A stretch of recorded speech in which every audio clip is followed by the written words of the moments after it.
السلام علیکم دوستوں انڈیا میں رہنے والا خواجہ ظریف چشتی جو کہ خود کو اللہ کا ولی اور پرہیزگار کہتا تھا، یہ لوگوں کو 150 سال تک زندہ رہنے کے وظیفے بتاتا، مستقبل کا بھی حال بتاتا، اور تو اور اچانک موت سے بچنے کے بھی وظیفے بتایا کرتا تھا، اور خود بڑی جوانی میں مر گیا۔ دوسروں کو مال و دولت کے وظیفے بتاتا اور خود لوگوں سے چندہ اکٹھا کرتا۔ چندہ اکٹھا کر کے اس نے 4 سال میں کروڑوں کی ملکیت بنا لی۔ دوسروں کو 150 سال تک زندہ رہنے کے وظیفے بتانے والا یہ شخص خود کو 50 سال تک بھی زندہ نہ رکھ سکا۔ دوسروں کو موت سے بچنے کے وظیفے بتاتا اور خود کو موت سے بھی نہیں بچا سکا۔ اور بھلا کیسے بچاتا؟ کیونکہ زندگی اور موت صرف اور صرف اللہ کے ہاتھ میں ہے۔ موت کو ٹالنے والا کا وظیفہ ابھی میں نے آپ کو بتاؤں گا۔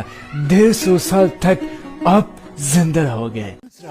یہ ایک جوان تھی، بہت پریشان تھی، بہت سال سے غریبی میں بسر کرتے تھے، 1 روپیہ بھی محتاج تھے۔ جب یہ کہتے ہیں کہ میں یا ظریف بابا ہمیشہ پڑھتے رہتے تھے، پھر میں ایک لاٹری لیا، اور جب آپ کا نام لیا وہ لاٹری کو مارا، پھر بہت سارے لاکھوں پیسہ اس کے بدلے میں مجھ کو مل گیا۔ لیکن یہ شخص 3 بار یا ظریف بابا کہنے سے اس کو $1.5 لاکھ غیب سے آ گیا۔ اس سے میرا شادی جو ہونے والے ہے، کیا میرا فیوچر اچھا ہوگا یا برا ہوگا؟ اور بہت سارے چیز جب آپ فال کھولنے چاہتے ہیں، بس تسبیح کو اپنے ہاتھ پہ رکھ کے 3 بار یہ چیز ضرور پڑھنا، ظریف بابا، اس کے بعد یا ہو یا یزدان یا پروردگار۔ مستقبل کا حال بتانا۔ رسول اللہ صلی اللہ علیہ وسلم نے فرمایا، جو کوئی بھی مستقبل کا حال بتائے اور کوئی مسلمان اس پر یقین کر لے تو اس نے اس چیز کا انکار کیا جو میں لایا ہوں، یعنی دین اسلام۔ دراصل یہ افغانستان سے بھارت آیا تھا، جس کی وجہ سے اس کے پاس کوئی آئی ڈی یا پروف نہیں تھا، اور پروف نہ ہونے کی وجہ سے اس نے جتنے بھی زمینیں اور گھر لیے تھے وہ اپنے مریدوں کے نام پہ لیے تھے، اور معلوم یہ ہوا ہے کہ اس کے اپنے مریدوں نے موقع پاتے ہی اسے قتل کر دیا۔ ویسے تو کسی کی موت کا معاملہ اللہ تعالیٰ پر چھوڑ دینا چاہیے کہ وہ اچھا تھا یا برا، لیکن اس دور میں یہ فتنے ہمارے ملک بھر میں موجود ہیں، جس کی وجہ سے لوگوں کو سمجھانا انتہائی ضروری ہے کہ اللہ شرک کرنے والوں کو کبھی معاف نہیں کرے گا، اور اس کے لیے آخرت کا ہمیشہ رہنے والا عذاب تو ہے ہی۔ اس شخص نے نہ جانے کتنے ہی کمزور عقیدے کے مسلمانوں کو بھی گمراہ کیا۔ اس نے اپنا مقام انبیاء سے بھی بڑھا کر بتا رکھا تھا، جو کہ سراسر شرک و گمراہی ہے۔ اللہ نے قرآن میں کئی بار فرمایا ہے، جیسے کہہ دیجئے کہ اللہ ایک ہے، وہ بے نیاز ہے، نہ کوئی اس کی اولاد ہے اور نہ وہ کسی کی اولاد ہے، اور اس کا ہمسر کوئی نہیں۔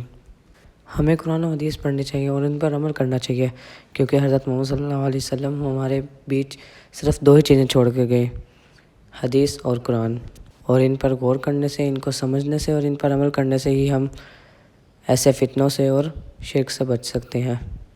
اللہ تعالیٰ نے یہ پوری دنیا بنائی، وہ کسی کا محتاج نہیں بلکہ ہم سب اس کے محتاج ہیں۔ ذرا امیجن کیجئے کہ آپ اگر کسی بزنس مین کو یا کسی بڑے آدمی کو کسی ایسے بندے کے ساتھ کمپیئر کرتے ہو کہ جس کا لیول بہت کم ہو، تو وہ بزنس مین یا پھر وہ بڑا آدمی جس کی بہت عزت ہوتی ہے، وہ آپ کے ساتھ کیا سلوک کرے گا؟ اور یہ بات تو میں آپ کو گارنٹی کے ساتھ کر سکتا ہوں کہ وہ آپ کو کبھی معاف نہیں کرے گا۔ اور ایک طرف اللہ تعالیٰ جس نے پوری دنیا بنائی، پورا جہان بنایا،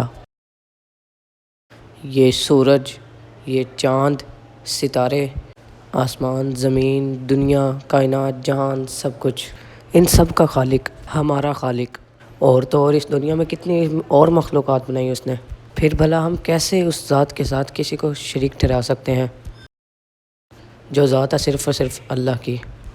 اللہ تعالیٰ نے فرمایا، میں ہر گناہ کو معاف کر دوں گا مگر شرک کے علاوہ، میں شرک کو کبھی معاف نہیں کروں گا۔ اللہ تعالیٰ نے ہی ہمیں پیدا کیا، اور وہی ہمیں موت دے گا جب وہ چاہے، اور پھر زندہ کرنا بھی اسی کے اختیار میں ہے۔ ہم نہ ہی یہ سوچ سکتے ہیں، نہ ہی اندازہ لگا سکتے ہیں، اور نہ ہی کسی کو اس بارے میں بتا سکتے ہیں زندگی یا موت کے بارے میں۔ اللہ تعالیٰ ہمیں قرآن و حدیث پڑھنے کی، ان کو سمجھنے کی اور ان پر عمل کرنے کی اور شرک سے بچنے کی توفیق عطا فرمائے، آمین۔ اس ویڈیو کو زیادہ سے زیادہ شیئر کریں تاکہ اور بھی لوگ شرک سے بچ سکیں۔ میں امید کرتا ہوں کہ آپ لوگوں کو اس ویڈیو سے بہت کچھ نیا جاننے کو ملا ہوگا۔ اب میں ملتا ہوں آپ سے ایسے ہی نیو ویڈیو میں، تب تک کے لیے اللہ حافظ۔